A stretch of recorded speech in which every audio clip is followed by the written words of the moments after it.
Town of Orono, Maine DOT, and the Bangor Area Comprehensive Transportation System are working to address transportation concerns in Orono. The organizations are undertaking a study to improve safety and accessibility for all transportation users. Today, a public hearing was held in Orono, allowing the community to share what improvements they say they would like to see.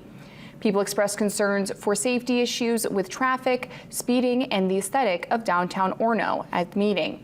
Many people advocated for better bike lanes, safer crosswalks, and stricter speed limits throughout Orono, especially in downtown and near the university. Crosswalks, I'm certainly all for enforcing speeding, but talk about a scofflaw, crosswalks. I've sat, at a cross street waiting to pull out, watching somebody who actually has dared to step into one side of the crosswalk and 40 cars speed by in the other half of the crosswalk while somebody's already in the crosswalk on Route 2.